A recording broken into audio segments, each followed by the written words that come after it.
Dia manonona ny fahasoavana sy ny fiadanana avy amin'i Jesosy Kristy ho antsika tsirairay avy a. Raha antsika hiresaka manokana ny momba ny hoe mitondra inona ny fiainantsika moa ny fiakaran'i Jesosy Kristy any an-danitra. Fandro vitsitsika no nahatsiaro an'izany ascension izany, andro nahatsiarovana ny akaran'i Jesosy Kristy tamin'ny maty, ary tsika rehetra mahalala fa 10 andro aorianan'ny fiakarana dia ankalaza ny andro fahatsiarovana ny Pentecoste ho hazavaintsika ao anatin'izao video zao, zany hoe inona marina moa zany a, tokony mitondra inona eo amin'ny fiainantsika marina zany fahatsiarovana ny fiakaran'i Jesosy zany. Indray izy io tsy de tena ankalazaina loatra, tsy de tena tsaroantsika loatra ny importance an'ilay izy,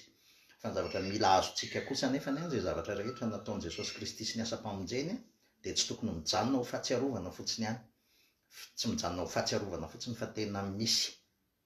heriny, lanjany, tokony misy impact amin'ny fiainantsika isan'andro.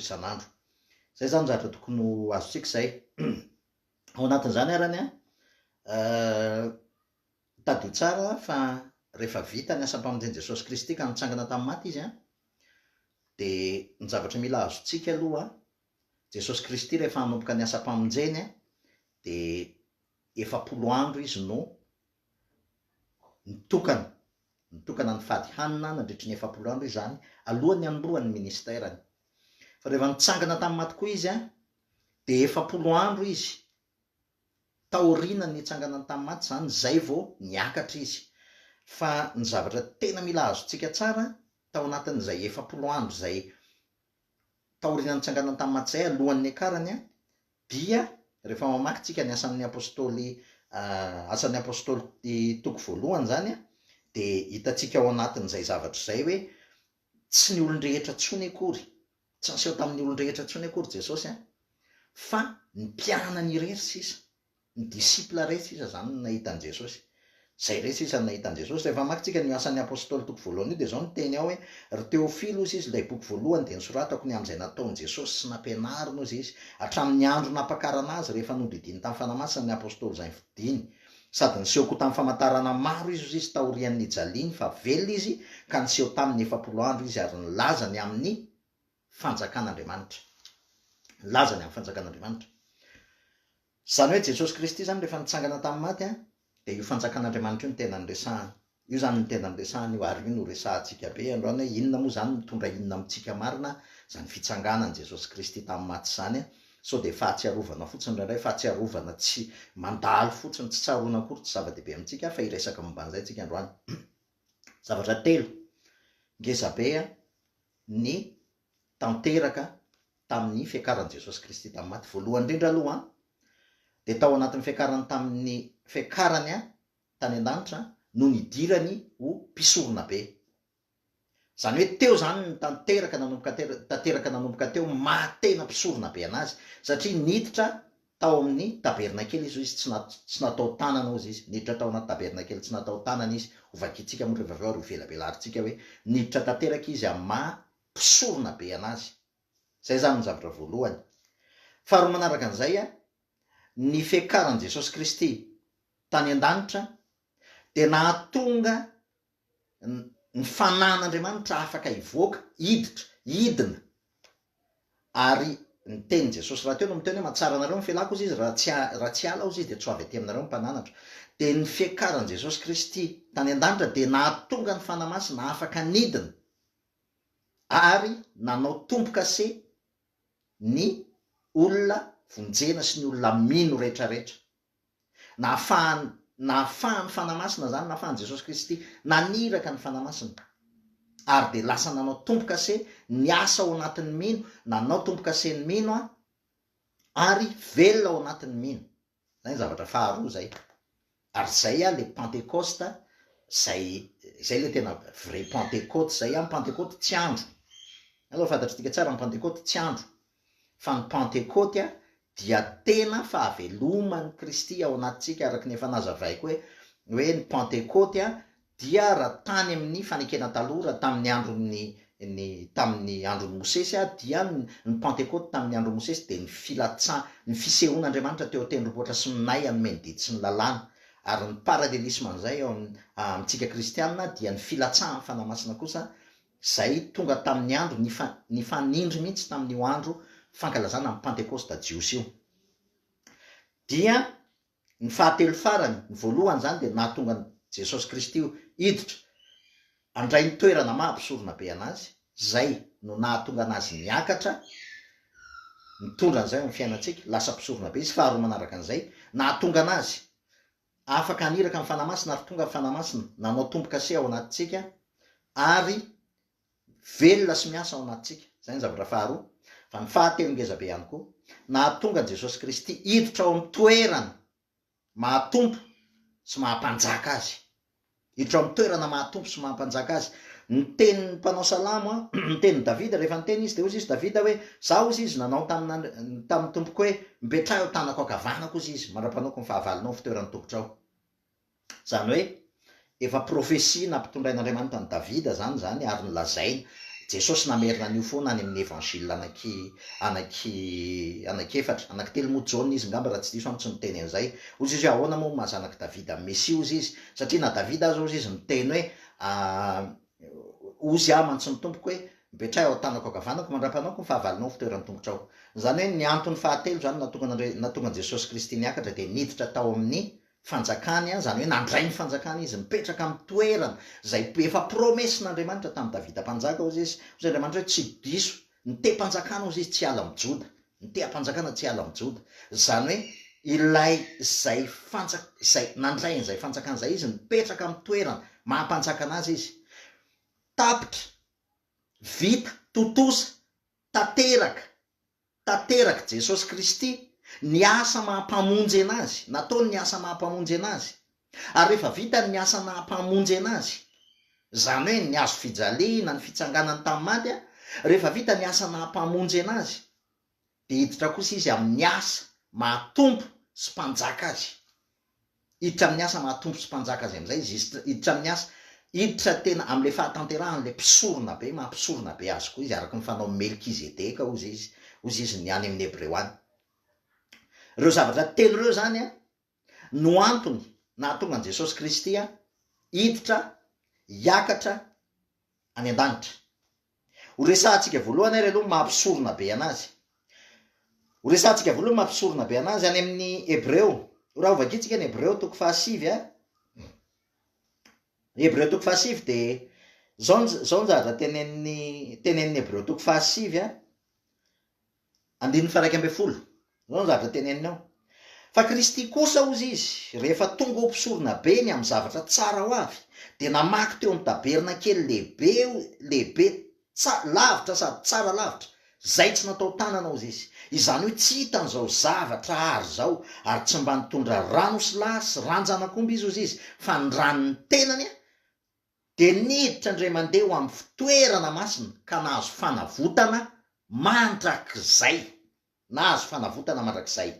Fa raha ny rano sy lahy sy ny ranom-bilary ny lavenimbaty trombo-vava ozy izy afafy amin'izay voaloto no mana-masina hatramin'ny fanadiovana ny nofo maika fa ny ranon'i Kristy izay nanatitra ny tenany tsy mana-tsino an'Andriamanitra tamin'ny alalan'ny fanahy mandrakizay no adio ny fieritreretanareo ho afaka amin'ny asa maty mba hanimponareo an'Andriamanitra velona. Ka noho izany ozy izy dia mpanalalana amin'ilay fanekena vaovao izy rehefa niatra fahafatesana ho fanavotana amin'ny fahotana nataony amin'ny fanekena voalohany mba hazony izay vao antso ny teny fikasana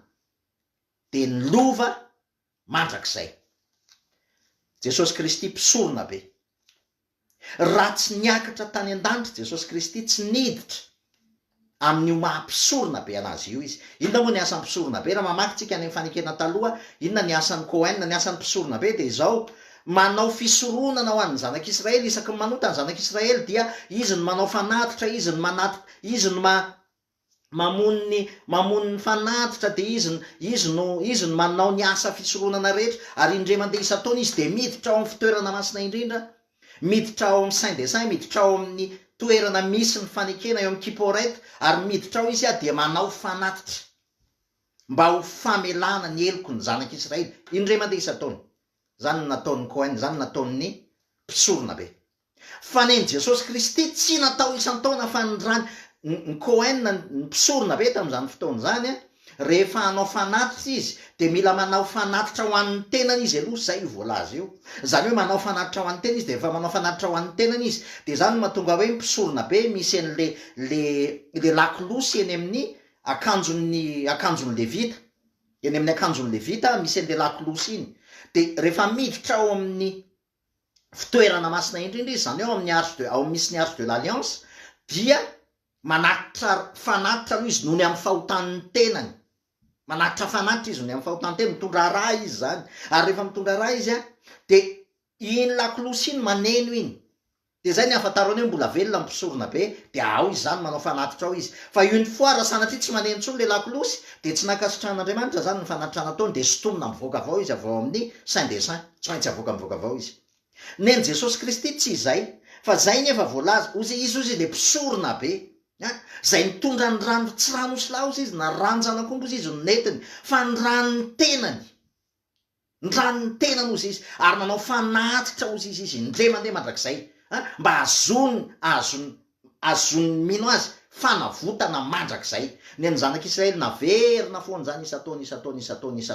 naverina foana isa-taona, satria heritaona le zanak'ondry na le fanatitra ny raha ny aina tao anatin'le fanatitra natao. Fa Jesosy Kristy aina maritra mandrakizay natolony ndre mandeha, ary lasa izy niditra, niakatra, niditra tao amin'ny taberna kely tsara lavitra, zay le teniteneniny eo, niditra tao amin'ny fa Kristy kosa ozy izy rehefa tonga mpisorona be ny amin'ny zavatra tsara ho avy, de namaky tao amin'ny taberna kely lehibe lavitra ozy izy, sady tsara lavitra tsy natao tanana, ary tsy mba nitondra rano sy lasy ranonjanakombo izy fa ny ranony tenany. De niditra ndre mandeha izy ho any amin'ny fitoerana masina, niditra ndre mandeha ho any amin'ny fitoerana masina, de nahazo fanavotana mandrakizay. Tenin'Andriamanitra zany. Zany hoe indre mandeha nidirany tao, nanolotra fanatitra izy teo amin'ny hazo fijaliana, ndre mandeha ny ranony natolony ho fanavotana. Indro ny zanak'ondrin'Andriamanitra zay nanaisotra amin'ny fahotana zao tontolo zao, tsy tahaka ny rano sy latsy sy ny ranonjanakombo fa ny ranony tenany. Indre mandeha de niditra ndre mandeha izy a, nanao fanatitra mandrakizay. Ary rehefa rahatsika tsara zany zavatra zany, izy le mpisorona be araky ny fanaony Melkizedeka, zany ny teneniny any amin'ny Hebreo 7. Zany hoe lasa nanao le fisoronana natao tany amin'ny fisoronana levitika, de ny solo ny fisoronana ary lasa fisoronana araka ny Melkizedeka, indre mandeha ihany zany. Indre mandeha nataon'i Jesosy Kristy zay fisoronana indre mandeha, ary rehefa nanao zay fisoronana zay izy a, de nahazo fanavotana mandrakizay. Nahazo fanavotana mandrakizay. Zany hoe ny asan'i Jesosy Kristy zany de nanao an'io fisoronana io zay tsy miverimberina intsony. Zay tsy miverimberina intsony. Ho an'ny réformé a, misy teny ao amin'ny Romanina 9:9, Romanina 9:9, 4:7 zao ny teny ao hoe iza ozy izy ny manameloka, iza ozy izy ny manameloka ny mpividin'Andriamanitra zany, Kristy Jesosy ozy izy nefa maty sady nitsangana tamin'ny maty, ary mitoetra eo tanana ankavanan'Andriamanitra ozy izy, ary mifona ho atsika. Ho an'ny théologien réformé, de io ny antsoina hoe triangle de Calvin. Triangle de Calvin, ohatrany ahoana zany triangle de Calvin zany? Ny fanahy masin'Andriamanitra atao anatintsika, mampiaiky atsika amin'ny fahotantsika. Jesosy Kristy mpisorona be, misolo vava mifona ho antsika, ary Andriamanitra manamarina atsika noho ny amin'ny asa-pamonjeny Jesosy Kristy, de bouclé lay triangle, asan'ny fanahy, asan'ny zanaka, ary ny asan'ny ray, bouclé le izy. Tsy personne telo fa fonction, asa. Zany hoe ny fanahy le ny rahan'Andriamanitra velona atao anatsika, mampiaiky atsika ny fahotantsika, mampiaiky atsika, mahameloka atsika. Jesosy Kristy kosa misolo vavatsika noho ny amin'ny asa-pamonjena zay efa vitany, satria ny fanahy masina mampiaiky atsika ary mampitodika atsika eo amin'ny asa-pamonjena Jesosy Kristy, de Jesosy Kristy kosa ny manamarina atsika. Ary Jesosy Kristy rehefa manamarina atsika dia misolo vavatsika azafady, de ny ray kosa manamarina atsika, tsy noho ny amin'ny ataontsika fa noho ny amin'ny asa ataony Jesosy Kristy, noho ny amin'ny asa-pamonjena zay vitan'i Jesosy Kristy. Bouclé miboukla, zay ny antsoina hoe triangle de Calvin, ho an'ny réformé, ho an'ny protestanta zany, zay ny antsoina hoe triangle de Calvin. Ny dikan'izany de zao, ny antony voalohany nahatonga an'Andriamanitra, nahatonga an' Jesosy Kristy niakatra ary niditra ao amin'ny lampam-voninahiny, niakatra, niala, de voalohany indrindra hiditra am'izay mampisorona be azy zay izy. hiditra am'izay mampisorona be azy zay satria ny antony de tsotra efa vita ny sorona nataony efa vita ny sorona nataony efa vita ny fisoronana nataony efa vita ny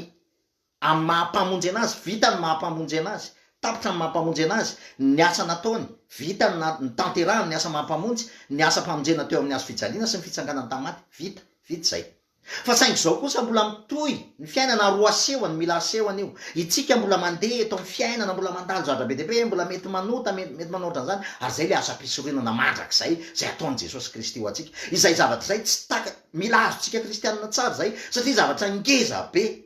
ary tsy possible zay raha tsy niakatra ary zay masarobidy ny fiakarana ny ascension satria niditra ao am'izay fisoronana zay jesosy kristy niditra tao anatin'zay en dehors du temps zay zavatra zay ivelany fotoana zany zavatra zany niditra tao anatin'izay jesosy kristy nanao ny asa fisoronana zay ny zavatra voalohany zay ny faharoa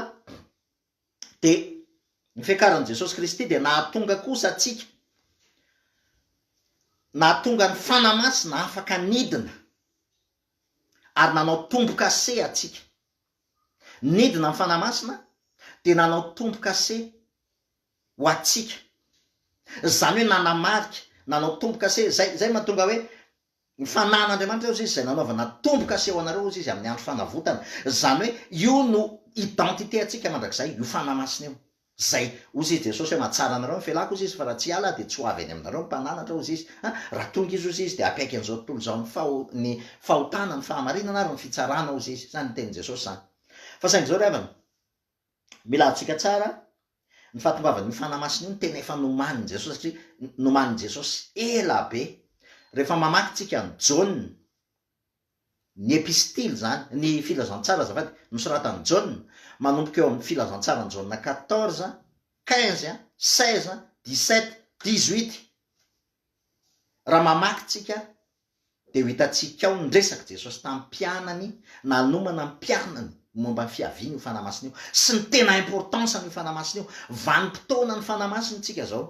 ao anatin'ny vanim-potoana ny fiangonana ao anatin'ny vanim-potoana ny fanamasina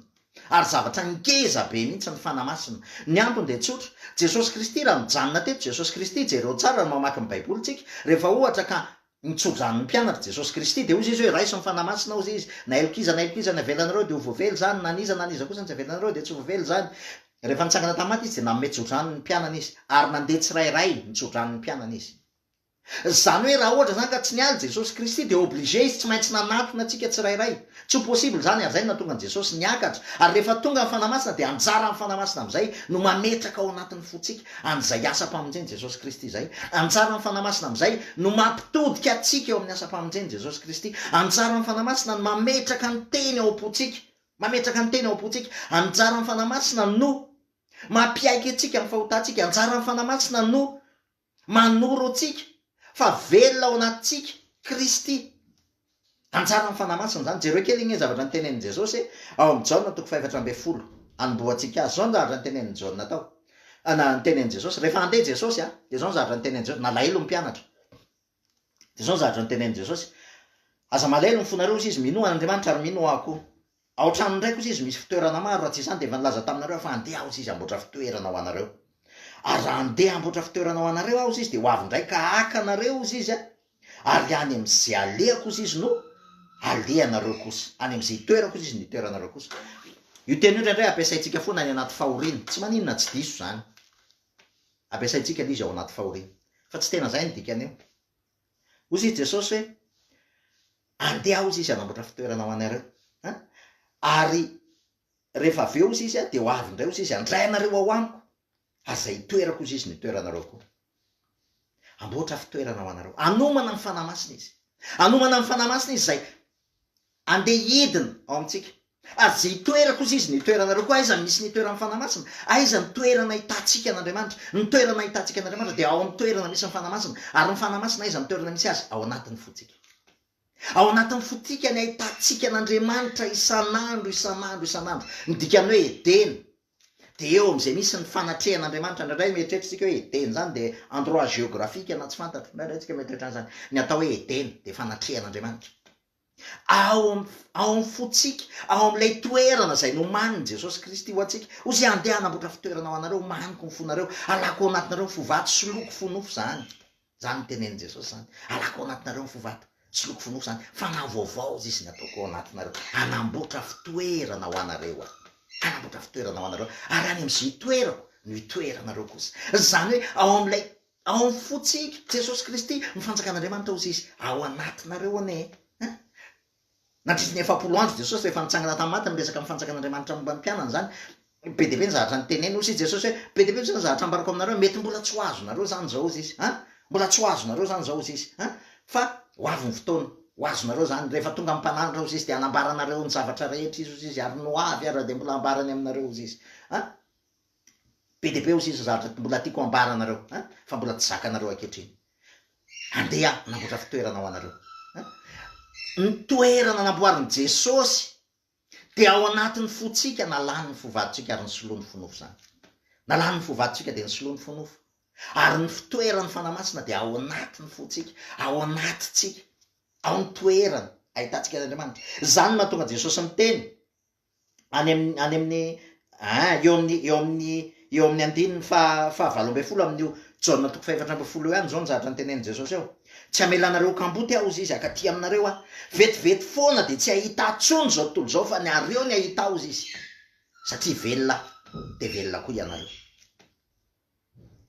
azotsika ve ny alaliny zavatra teneny jesosy zany am'izany andro zany ozy jesosy de ho fantatra reo fa izaho ao am' raiko ianareo atoamiko ary izaho ao aminareo milaza mazava aho ozy jesosy fa mbola tsy takatrareo aloha akehitriny mbola tsy takatrareo akehitriny tsy amelanareo kamboty aho izy jesosy tsy amelanareo kamboty aho fantatry jesosy fanala elo ny mpianatra any de mafy ene zany hoe isaraka ny teny jesosy hoe za tsy maintsy vonoana saotran'zany talohan'ny afatesany talohan'ny anoloran'ny any moa zany polito tio jesosy hoe vetivety ozy izy ene de tsy ahita azy ao tontolo zao vetivety ozy izy vetivety ozy izy vetivety foana ozy izy de tsy ahita atsony zao tontolo zao fa anareo ozy izy ny ahita satria velona de ho velona koa nareo raha tena nandray ny famonjeny jesosy kristy tsika raha tena niny ny asa-pamonjeny jesosy kristy tsika de fa tariavana fa mahita ny jesosy kristy isan'androtsika amin'ny alalan'ny fanamasina zay velona ao anatytsika mahita an'izany isan'androtsika miaina an'izany isan'andro mety ohatry ny olona adala ny fetretan'ny olona tsika tsy maninony zany fa kristy ny velona ao anatytsika ary mahita an'izany jesosy kristy zany mahita ny famirapiratany voninany isan'androtsika mahita azy isan'androtsika tsy mandainga ny ten'andriamanitra raha miteny hoe vetivety foana de tsy ahita atsony ozy izy zao tontolo zao fa ianareo ny ahita satria velona de velona koa ianareo ny teny zay lazaiko aminareo ozy izy de tsy avamiko zany lazaiko zany fa ndray mitoetra atao amiko ny manao ny azy ry havana raha azotsika zany teny zany raha mamakytsika ho lava be raha ohatra ka iresaka ny zavatra nyresahany jesosy ny promesse zay nyteneniny jesosy satria be deabe ny promesse zay nyteneniny jesosy hatramy io tamin'ny fotoan'io no nytenenany jesosy an'izany rehetrarehetra zany za tena mampirisika vakio ny jaona 14 15 16 17 18 fa tena misy secret misy teny mamy be teneniny jesosy ao momba n'izany hoe présence any jesosy présence an'andriamanitra eo amitsika présence an'andriamanitra eo amitsika tsy takatry ny mpianana io zavatra io tsy azo ny mpianatra mihitsy io zavatra io tsy takatry ny mpianatra mihitsy io zavatra io fa mazava be ny zavatra ny teneniny jesosy ary za tena mampirisika rehefa vita ty video ty vakio ny tenin'andriamanitra manomboka eo amin'ny mbola averiko indray eo amin'ny jaona 14 15 16 17 18 no ilazan'andriamanitra an'izany no ilazany jesosy an'izany no ilazany jesosy an'izany zany promesse n'zany zany ao amin'ny jaona toko fa 5 izy 5 fa 9 na so aminay vetivety ho jerentsika kely ny ao amin'ny jaona toko fa 9 hoe anisan'ny teneniny jesosy ao zao ny teneniny jesosy hoe fa ankehitriny ozy izy makany am'izay nanirakary tsy misy aminareo manontany hoe akay za fa satria nilazan'izany taminareo aho izy izy de votina lailo ny fonareo fa za milaza marina amireo izy izy mahatsara anareo ny felako fa raha tsy ala de tsy ho avy aminareo mpananatra fa raha andeha aho izy izy de irahako aty aminareo izy ozy izy de any amin'ny eliry ambany ery izy miteny manam-piorina ozy izy mivehivavy raha miteraka satria tonga amin'ny fotoany fa raha velonjazy izy de tsaronytsony le fahoriny noho ny fifaliany raha misy zaza teraka ho ambonin'ny tany nareo izy manana lailo ankehitriny fa hitanareo ndray de ho faly ny fonareo ary tsy misy olona manaisotra ny fifaliana ny fifalianareo aminareo izy izy be de be Jaona zay ny teneniko teo hoe Jaona toko fa Jaona manomboka amin'ny Jaona 14 ka matonga amin'ny andininy fa Jaona 18 za tena mampirisika vakio zany teny zany tsy ho vavakitsika eto daholo izy rehetrarehetra be de be ny teny ao be de be ny teny ao raha miteny Jesosy ao anatin'izany hoe raha misy tia ao izy de zao izy zay sy ny ray ozy izy ho ao aminy ozy izy misy an'izany teny zany tenen'i Jesosy any amin'ny Jaona 17 angamba raha tsy diso ary mandiry any amakinareo azy ny dikan'izany de zao Jesosy Kristy rehefa niakatra Jesosy nanomana ny mpianany Jesosy Kristy fa rehefa hiala izy de ho avy kosa ny fanamasina ary ho fanamasina io no hitoetra ao anatiny mihiny io fanamasina io no mpisolo vava io fanamasina io ny mpanangana io fanamasina io ny papahery io fanamasina io ny mpananatra io fanamasina io ny tompoka se manambara amintsika fa zanak'Andriamanitra tsika zany mahatonga am-polo miteny hoe ary ny raha ny ao am-ponareo izy ny fanahanzanaka azonareo miantso hoe abara io fanan'Andriamanitra io ny vavolombelona manambara zay koa mitenen'i Jesosy any amin'ny Jaona 17 raha tsy diso vavolombelona manambara ozy izy manambara izy ozy izy tsy lazany azy izy fa zay reny momba azy izy de ho ambarany aminareo avokoa zany hoe manambara ny asa-pamonjeny Jesosy Kristy zany hoe raha tsy tonga zany ny fanamasina tsisy ninona fantatritsika momba zany Jesosy Kristy zany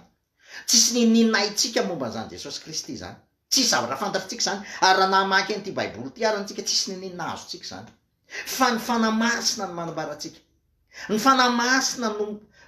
bitsika ao anatin'ny fotsika ny momba n'zany asa-pamonjeny Jesosy Kristy zany zay ny antony faharoa nahatonga an Jesosy Kristy niakatra tany an-danitra mba haniraka ny fanamasina ny teny ao amin'ny Efesianina 4 ny andininy fahafolo zao ny teny ao hoe zay nidina ozy izy de izy koa ozy izy no ilay niakatra any ambonin'ny lanitra rehetra amenono ozy izy ny zavatra rehetra eny tsara ny zany teny zany zay nidina de izy koa no ilay niakatra any ambonin'ny lanitra rehetra amenono ny zavatra rehetra izy zany Jesosy Kristy zany hoe lay nidina lay teny tonga nofo de izy koa niakatra noho ny aveo any ambony lanitra rehetra ozy izy mba hamenono ny zavatra rehetra satria raha Jesosy tena nylay zanaka ny teto de tsy afaka mameno ny zavatra rehetra izy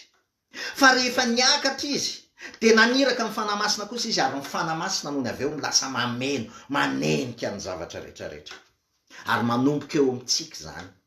eo amintsika zany ary tsy vita amin'ny fanamasina ihany fa lay lela mitarenafo lay presansa ny fanamasina zany hoe ny teny sy ny fanahy zay tsy misaraka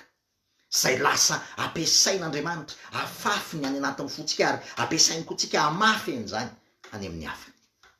zany ny asan'ny fanamasina zany ny mahasarobidiny ny akaran'i Jesosy Kristy tany an-danitra ny voalohany indrindra zany niditra amin'ny mampisorona be azy izy mifona ho antsika manao intercession ho antsika mifona ho antsika ary ny faharoa de naniraka amin'ny fanamasina izy mba hamenono ny zavatra rehetrarehetra ary ny voalohany indrindra amin'izany dia ao anatin'ny fotsika aza malaelo ny fonareo minoan'Andriamanitra ary mino ako ao trano ndraiky misy fitoerana ozy izy de rehefa vizy miteny hoe zasiny ray ozy izy hitoetra ao aminareo ozy izy zasiny ray zany ny tenen'i Jesosy ndra zao ny ao jerentsika mihitsy ny Jaona 17 raha tsy diso Jaona 17 Jesosy zao ny zavatra ny tenen'i Jesosy ao amin'ny Jaona 17 zafady fa diso 17 zao no ny tenen'i Jesosy tahaka ny nandrahanao ahy ho am'izao tontolo zao izy izy mba nyrahako ho azy kosa am'izao tontolo zao ary raha nyreto izy izy ny asinako ny tenako nefa tsy ho anyreto ihany fa ho an'izay mino ahy koa no ny teniny mba ho ray ihany izy rehetra tahaka anao ray ato amiko ary zao koa ao aminao mba ho ao amintsika koa izy mba hinono zao tontolo zao fa ianao ny naniraka teo amin'ny 17 izao ao aminy ary ianao ato amiko mba ho tanteraka ho iray izy mba ho fantatry zao tontolo zao fa ianao efa naniraka sady efa ty azy tahaka ny tiavanao ahy zany tenin'i Jesosy zany zay manambara hoe ny fanan'andriamanitra zay ny rahany zany lasa mitoetra ao anatintsika, lasa velona ao anatintsika, lasa nahatonga ny fiakaran'i Jesosy Kristy dia nahatonga an'Andriamanitra afaka naniraka ny fanahany ary lasa ho velona ao anatintsika, ny fahatelo farany dia izao, ny akaran'i Jesosy Kristy dia nahatonga azy koa niditra amin'ny mahatompo sy mahampanjaka azy, nahatonga azy nahafahany niditra amin'ny mahatompo sy mahampanjaka azy. Jesosy Kristy raha tonga teto amin'izao tontolo izao dia tonga izy amin'ny mahampamonjy azy, tonga izy tamin'ny mahampamonjy azy, niraborabin'ny olona izy amin'izany mahampanjaka azy zany, satria zay nge natonga anazy niakatra tao Jerosalema izy dia le nitaingina ampondra izy dia naveo dia Hosana zanak' Davida. Dia rehefa niakatra tao Jerosalema misy fandatsanana zany, misy eso ao anatin'izany, misy eso ao anatin'izany, mpanjaka mitaingina ampondra, raha iso saratsainy zany, zasy anao mantsy le ampondra taingenany, ary sao dia tsy azo sika za tsy anao le ampondra taingenany. Ozy izy Jesosy rehefa niakatra ao Jerosalema izy dia ozy izy hoe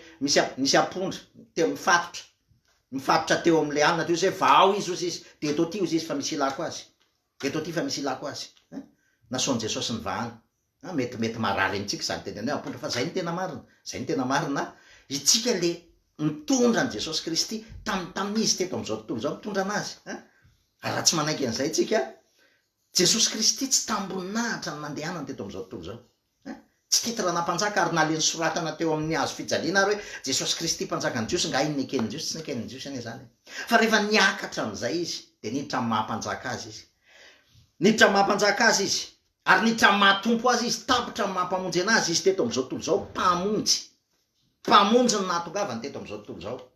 namonjy an'izao tontolo izao izy, nanolotra ny aina izy mba ho fampihavanana an'izao tontolo izao, nanasitrana izy, nanao an'izao rehetrarehetra zao izy, mpamonjy ny nisehony teto amin'izao tontolo izao. Fa rehefa niakatra amin'izay izy, niditra amin'ny toerana mahatompo azy izy, miditra amin'ny toerana mahampanjaka azy izy. Zao ny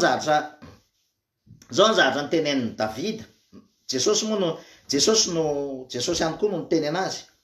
fa niteneny naveriny Jesosy le tenin'ny Davida. Ozy izy Jesosy hoe, kanefa ny tenan'ny Davida ozy izy any amin'ny marika 2:5-7, kanefa ny tenan'ny Davida ozy izy dia nampilazainy ny fanahy masina hoe Jehovah milaza ny tompoko hoe mipetrahy eo tanako ankavanako, mandra-panao ny fahavalonao fitoerany tongotrao. Davida efa nampilazainy ny fanahiny io tany amin'ny Salamo 110. Naverin'i Jesosy izy io, naverin'ny apôstôly izy io amin'ny asan'ny apôstôly, naverin'ny Hebreo, nanoratra ny Hebreo izy io teny io. Fa raha fa kely io teny io ao anaty Baiboly, impito izy io no miverina, mipetrahy eo tanako ankavanako, mandra-panaoko ny fahavalonao ho fitoerany tongotrao. Ina dikan'izany? Vita ny asan'ny zanaka, vita ny famonjena, niditra ao amin'ny toeram-boninahiny amin'izay izy, niraisy ny toerana mahampanjaka anazy,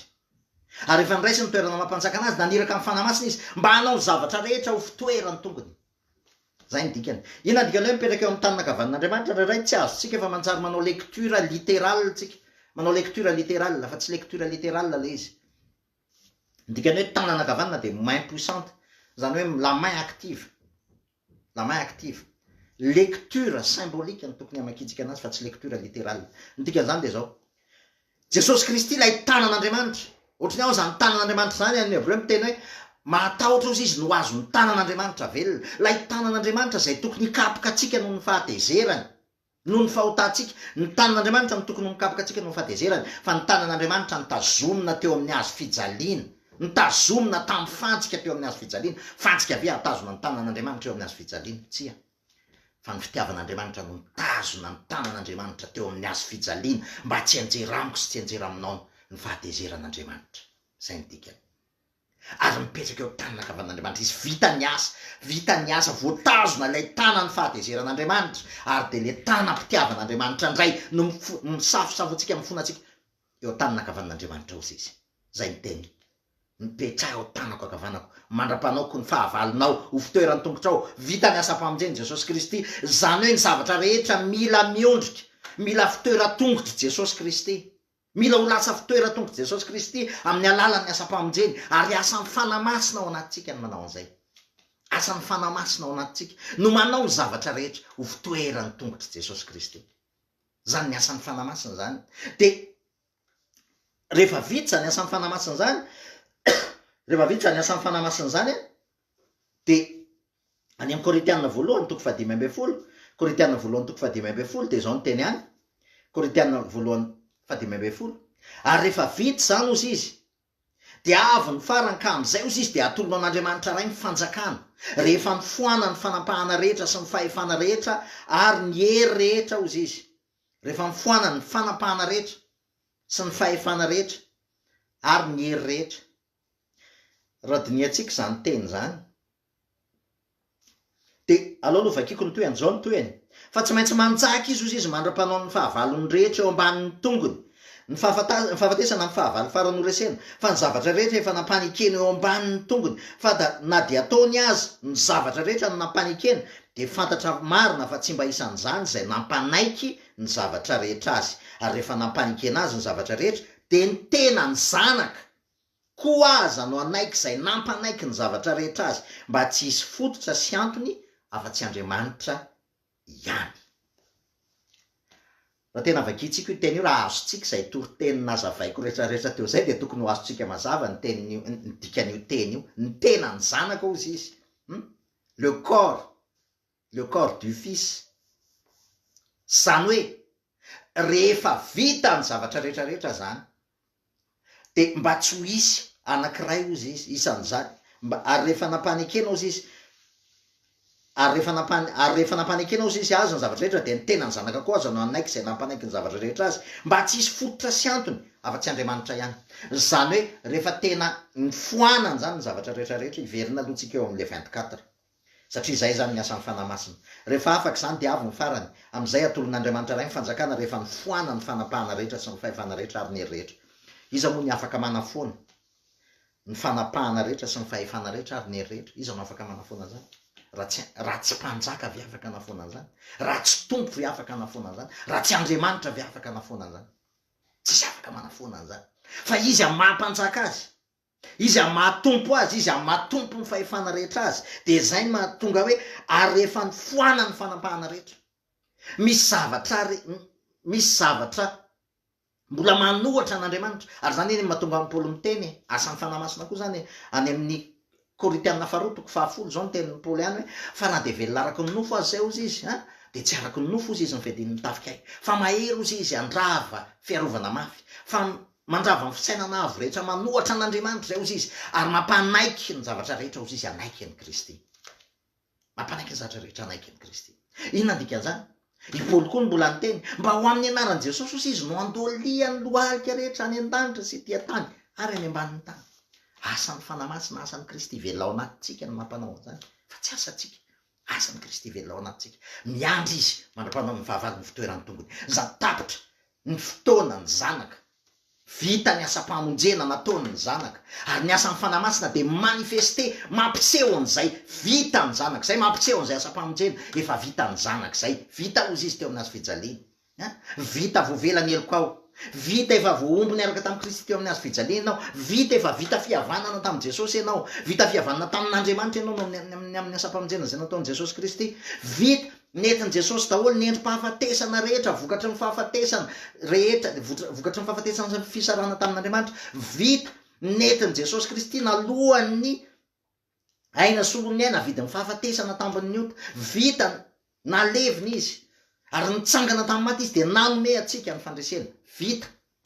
Fa rehefa aveo naniraka ny fanamasina izy, niditra amin'ny mahampanjaka azy izy, niditra amin'ny mahatompo azy izy, ary tonga ny fanamasina ampanao ny zavatra rehetra ho fitoeran'ny tongony amin'ny alalantsika. Zay no importance ny nahatonga Jesosy Kristy niakatra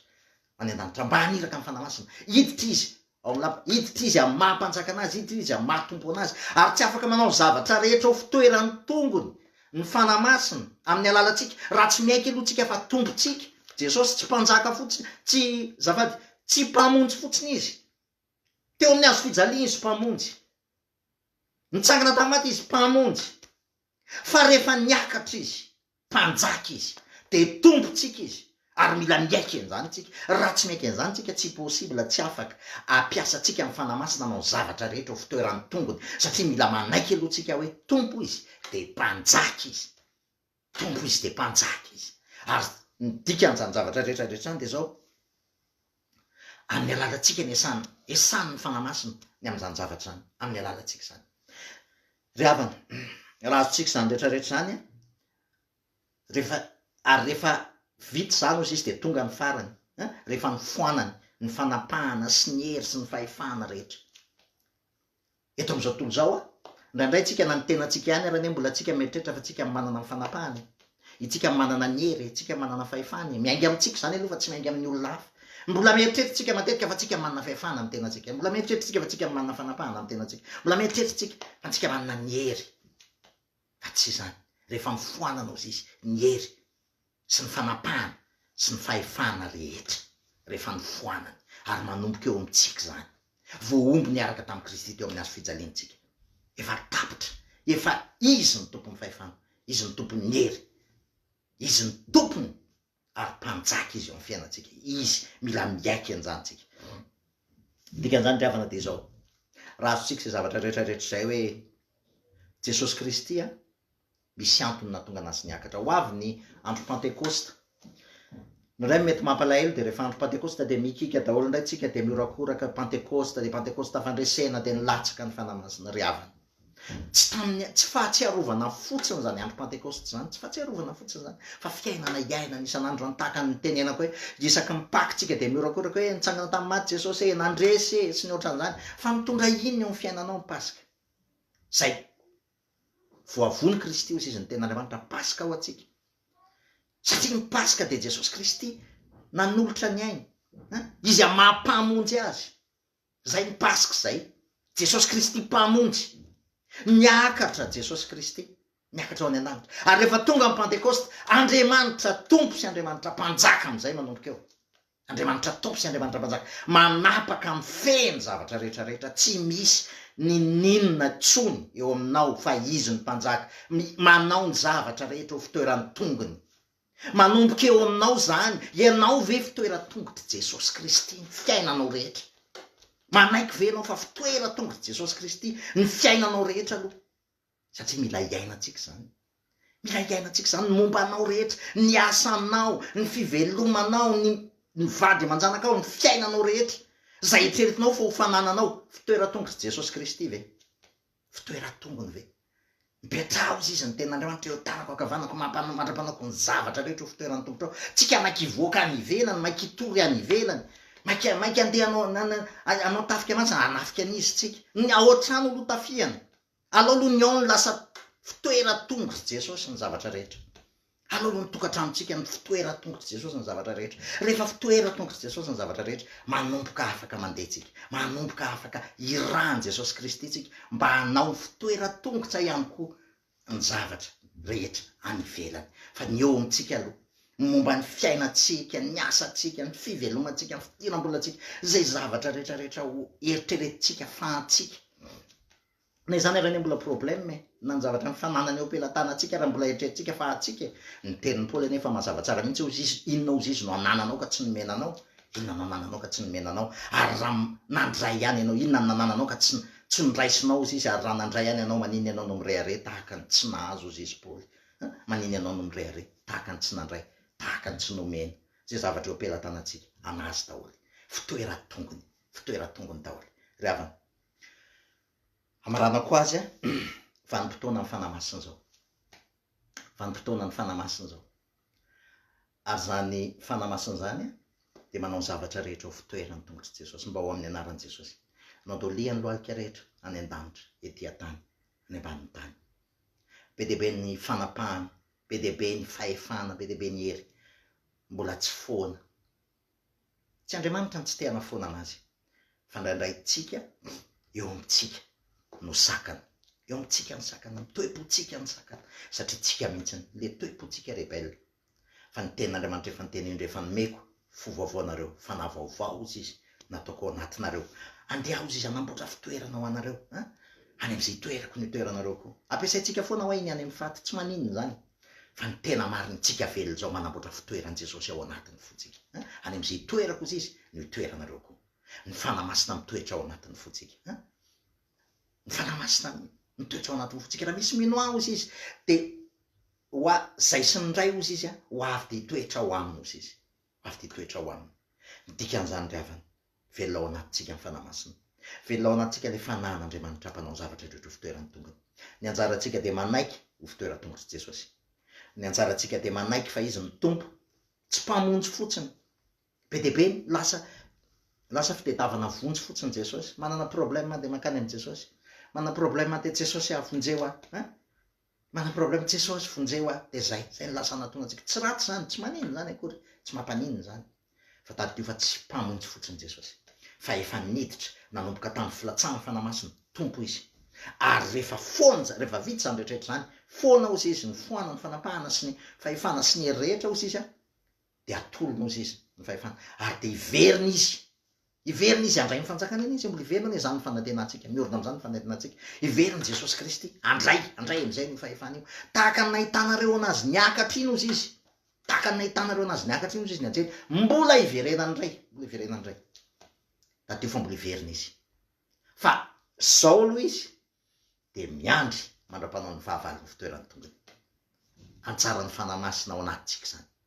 Fa ao anatin'izany mila miaika an'izany asa. Zany asan'ny fanahy zanytsika. Ny asan'ny fanahy de mampiseho zay efa vitan'i Jesosy Kristy rehetra teo amin'ny hazo fijaliana. Ary amin'ny alalan'izany asa mpamonjena vitan'ny zanaka zany no anehoany fa efa nazy ny zavatra rehetrarehetra, efa vita ny zavatra rehetra ary mampanao ny zavatra rehetra. Zay nge ny asan'ny fanamasina, mampiseho, manifeste ny heriny ny asa-pamonjena vitan'i Jesosy Kristy. Manifeste an'izany. Zay ny asan'ny fanamasina ao anatintsika. Zay ny asan'ny fanamasina, mampanao zavatra rehetra ho fitoerany tongony. Mandrava ny fisainana avo rehetra, manohatra an'Andriamanitra ary mampanaiky ny zavatra rehetra. Anaiky an'i Kristy. Anjarantsika zany. Mila mitodika tanteraka eo amin'ny asa-pamonjen'i Jesosy. Zay ny asan'ny fanamasina. De ny voninahitra ho an'i Jesosy Kristy rery any, ho an'ilay mipetraka eo amin'ny seza fiandrianana ny voninahitra. Ho antsika kosa zay ampiasain'i Jesosy Kristy, hiasan'ny fanamasina ny fiadanana ety amin'izao tontolo zao. Fiadanako nomeko anareo izy Jesosy, tsy tahaka ny fanomeny zao tontolo zao. Fiadanako nomeko anareo, voninahitra ho an'i Jesosy. Amen.